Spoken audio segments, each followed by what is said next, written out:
Hi friends, welcome to Saranya Veetu Samayal. இன்னைக்கு வந்து ஒரு லஞ்ச் மெனு வந்து பார்க்கலாம். இன்னைக்கு வந்து ஒரு பயிறு பருப்பு ரசம் வந்து எப்படி செய்யறதுங்கிறது பார்க்கலாம். நான் இந்த வீடியோல வந்து உங்களுக்கு பருப்பு எப்படி கடையிறதுங்கிறது சொல்ல போறேன். அதுக்கு இங்க இன்கிரீடியன்ட்ஸ் எடுத்து வச்சிருக்கேன். இந்த டம்ளர் வந்து ஒரு 50 கிராம் டம்ளர். அதுல வந்து நான் நரைச்சு வந்து பச்சை பயிறு எடுத்து வச்சிருக்கேன். இது வந்து பச்சை பயிறு. இது வந்து முழு பச்சை பயிறு. இதை தான் வந்து நம்ம பருப்பு கடைய போகிறோம். இது ரொம்ப நல்லாயிருக்கும், குழந்தைங்களுக்கு வந்து ரொம்ப சத்தும் கூட. இப்போ அதுக்கு நான் இங்கே இன்க்ரீடியன்ட்ஸ் எடுத்து வச்சுருக்கேன். என்னென்னு பார்த்தீங்கன்னா, இங்கே வந்து ஒரு 5 சின்ன வெங்காயம் சின்னதாக கட் பண்ணி வச்சுருக்கேன். ஒரு 2 பச்சை மிளகா உடச்சி வச்சுருக்கேன். ஒரே ஒரு வரமிளகாயும் உடச்சி விதைய எடுத்து வச்சுருக்கேன். ஒரு 3 வெள்ளைப்பூண்டு கட் பண்ணி வச்சுருக்கேன். இங்கே கருவேப்பிலை, கொத்தமல்லி, அப்புறம் இங்கே 3 தக்காளி எடுத்து வச்சுருக்கேன். தக்காளி வந்து எப்பயுமே நல்லா உள்ளெல்லாம் கட் பண்ணி பார்த்துட்டு அதுக்கப்புறமா யூஸ் பண்ணுங்க. அப்புறம் கடுகு, இதெல்லாம் வந்து தாளிக்கிறதுக்கு கடுகு, கொஞ்சம் கொத்தமல்லி, ஜீரகம், அப்புறம் மஞ்சத்தூள், உப்பு, எண்ணெய் தேவையான அளவு. இப்போ வாங்க இந்த பச்சை பயிர் வந்து எப்படி கடையிறதுங்கிறத பார்க்கலாம். இப்போ ஃபஸ்ட்டு வந்து இந்த பச்சை பயிறு வந்து அப்படியே இருக்கும். இது வந்து ட்ரை ரோஸ்ட் பண்ணல. இப்போ நம்ம இந்த பச்சை பயிரை வந்து நம்ம வெறும் வாணலியில் 1 நிமிஷத்துக்கு வந்து ட்ரை ரோஸ்ட் பண்ணி இதை வந்து நம்ம எடுத்துக்கலாம். இப்போ இந்த கடாயில் வந்து இந்த பச்சை பயிர் வந்து நான் ஆட் பண்ணுறேன்.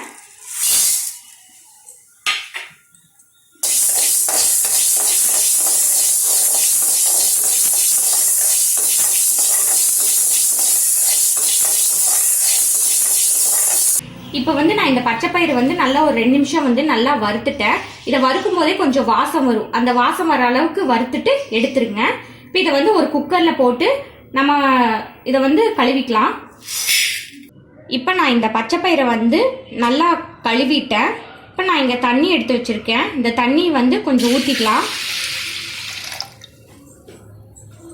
நல்லா பருப்பு நல்லா வேகிற அளவுக்கு வந்து தண்ணி ஊற்றிக்கலாம்.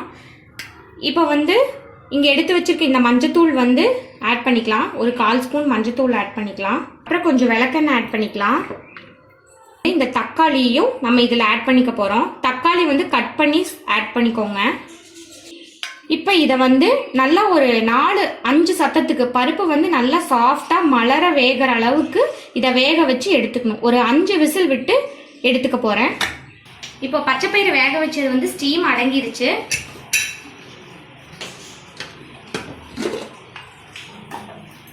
இப்போ ஓப்பன் பண்ணிக்கலாம். பச்சை பயிறு நல்லா வெந்துருச்சு. இப்போ இதில் 3 தக்காளி நம்ம போட்டிருக்கோம்.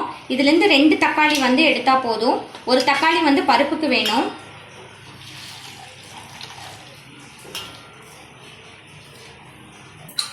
இப்போ இந்த பருப்பு வந்து நல்லா வெந்துருச்சு. இதில் ஒரு தக்காளி இருக்குது, நல்லா மேஷ் பண்ணி விட்டுக்கோங்க. இப்போ வந்து இதை வந்து தாளிச்சுக்கலாம். இங்கே ஒரு கடாய் வச்சுருக்கேன். இதில் வந்து ஒரு 2 ஸ்பூன் எண்ணெய் ஊற்றிருக்கேன். கொஞ்சம் கடுகு, கொஞ்சம் சீரகம், கொஞ்சம் கொத்தமல்லி ஆட் பண்ணிவிட்டு இங்கே இந்த வெங்காயம், வெள்ளைப்பூண்டு, பச்சை மிளகா இது எல்லாத்தையுமே ஆட் பண்ணிடுறோம்.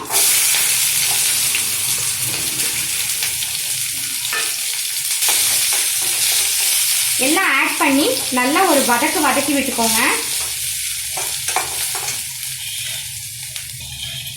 கருவேப்பிலை நல்லா கிள்ளி போட்டுக்கலாம்.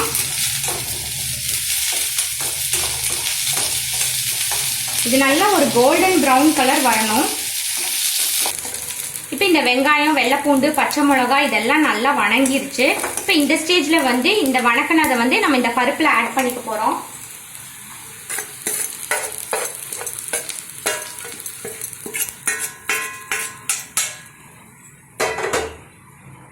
இப்போ இதை நல்லா ஒரு கலக்கி விட்டுட்டு இதை வந்து நம்ம ஸ்டவ்வில் வச்சு நல்லா ஒரு கொதி வரட்டும். இது இப்போ இந்த பருப்புக்கு தேவையான உப்பு ஆட் பண்ணிக்கலாம்.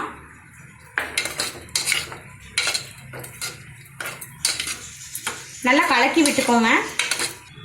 இது ஒரு கொதி வந்ததுக்கு அப்புறமா இதை வந்து பருப்பா மத்தில் வச்சு இதை வந்து நம்ம கடைய போகிறோம். இப்போ இது வந்து நல்லா கொதிச்சிட்டு இருக்கு. இப்போ இதில் வந்து கொஞ்சம் கொத்தமல்லி ஆட் பண்ணிக்கலாம்.